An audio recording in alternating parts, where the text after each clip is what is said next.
Welcome to our latest Handyman Masterclass episode. We'll be heading to the gorgeous island of Hawaii to meet two talented handymen and talk to them about their businesses.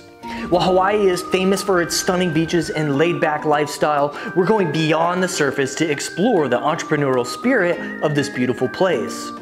We'll be sitting down with these two inspiring individuals to discuss the ins and outs of running a small business in Hawaii. From their journey of getting started to the challenges they face, we'll dive deep into the world of handyman work in Hawaii. So join us on this adventure to Hawaii and let's discover the incredible stories behind these talented handymen.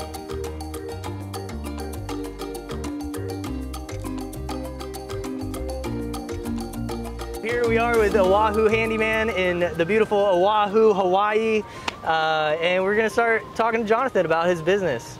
So Jonathan, why did you decide to start your handyman business? Thanks for asking. So I started it without really knowing how much need there was, but just out of a desire to help people. I went to counseling school for my college and had that desire, and at the same time I did construction to pay off college debt. Right. So I just noticed the happy clients after working on their stuff, really found satisfaction in doing a good job and started getting help and building the company, and I just like helping people.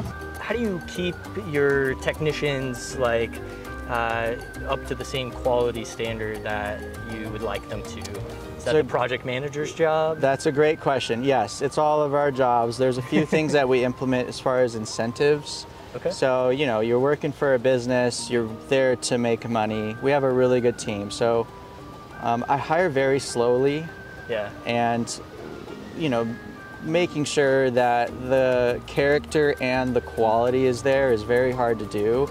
Looking at their portfolio of projects that they've done before. Another thing is the project managers operate off of a completely 100% commission sales. So, awesome. So they get a percentage of the work that is done after completion and everything. So nice. So how long do you think it took you to get from having your technicians running around doing stuff and you being the salesman, project manager, accountant, everything, everything, yeah, to be able to finally say, okay, I need somebody else to do this now? I think it started with one guy on Maui, and it was him and me. I just noticed that a lot of times when I was, even for small jobs, sometimes you need a helper. Yeah. And so I noticed that almost 75% of our clients would say, hey, we called 10 people, you're the only one that responded and showed up. And I was like, okay. Yeah. So when I was noticing that it's actually not that hard in this business to really, if you show up and you do a good job. Yeah. And that is when I realized if I can grow this, and it definitely took some trial and error. So how did you come up with your pricing structure? And is your pricing structure different between Oahu and Maui? No, actually. So I looked at the average for what is normal in Hawaii. I basically, Google is your friend, right? Yeah. And I kind of just did a lot of research, and we have different pricing structures for commercial and residential. Yep. Because the insurance is more for commercial. Yeah. And as well as kapuna and military, we have a little bit of a discount there, but not too crazy of a discount, but it's there for the people that have lived here for a long time, and then also for the military, we're very thankful for them. Have you noticed certain times of the year? I mean, I guess Hawaii is a little different, where it's about the same temperature within a 20-degree range all the time, so you don't get the winters where it slows down maybe like it does on the Northeast or something like that.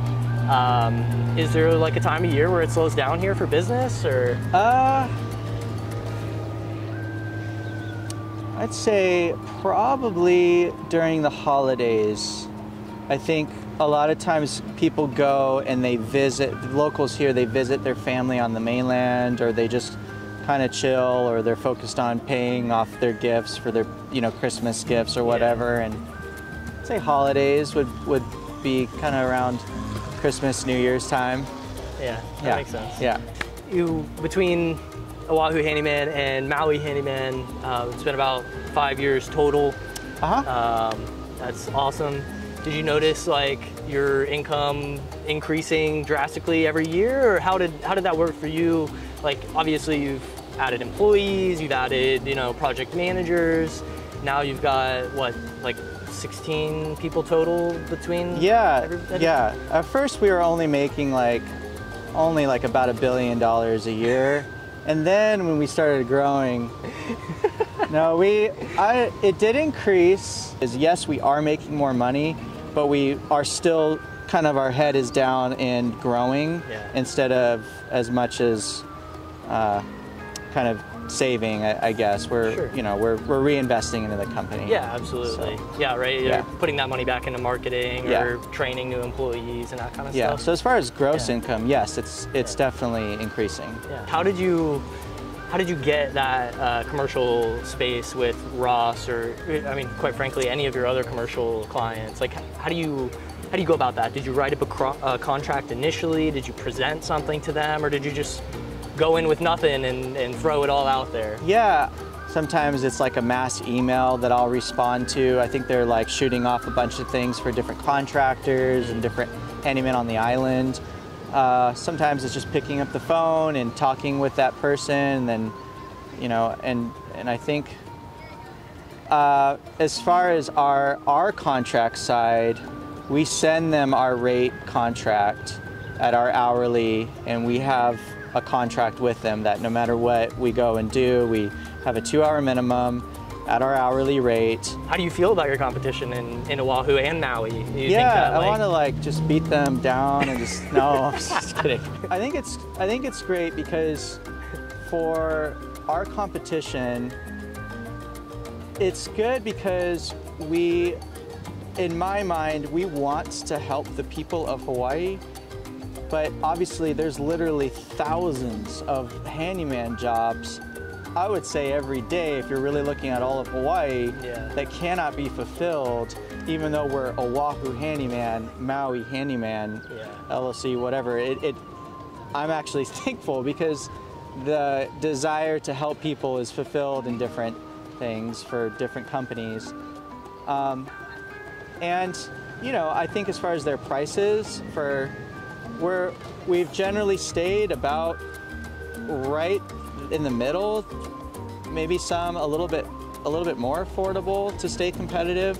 Yeah. So we're fine with that, and all of my technicians are happy with what they get paid, and project managers. So I don't mind the competition. Yeah. I think that when you look at yourself and how your business is run and how many people you have and all the things, you really do have to figure out your numbers and what is actually going to be profitable for you.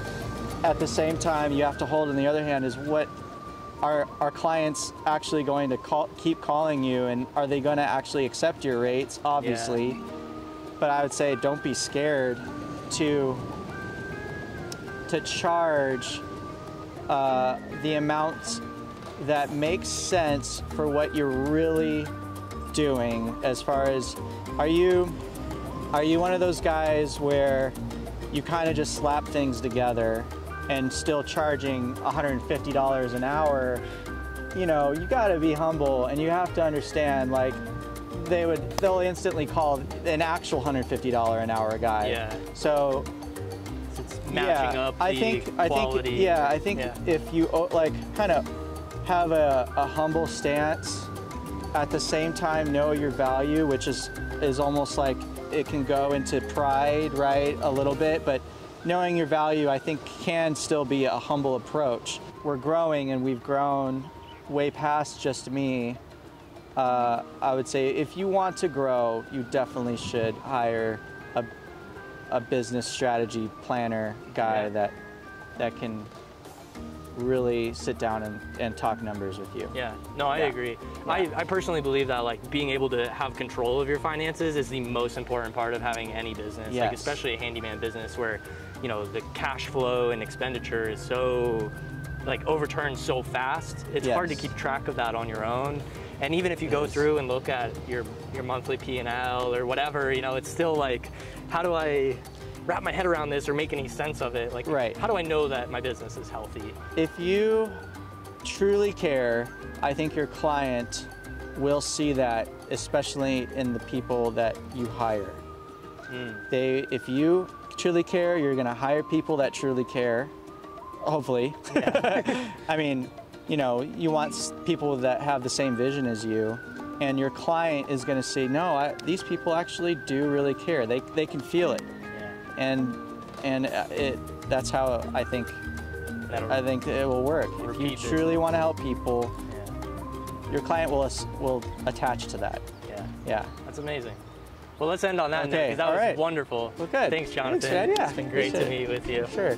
Hey guys, this is Ryan with the Handyman Masterclass, and we are super excited to be able to bring you guys content like this interview that we just showed you.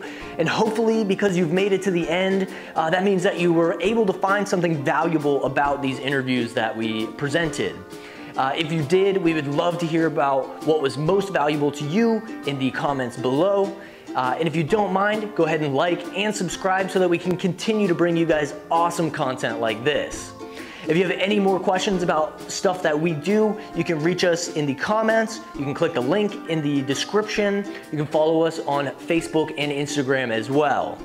As always, guys, thank you for your support, and we are here to also support you. So if you need anything, please reach out. We are happy to help. See you next time.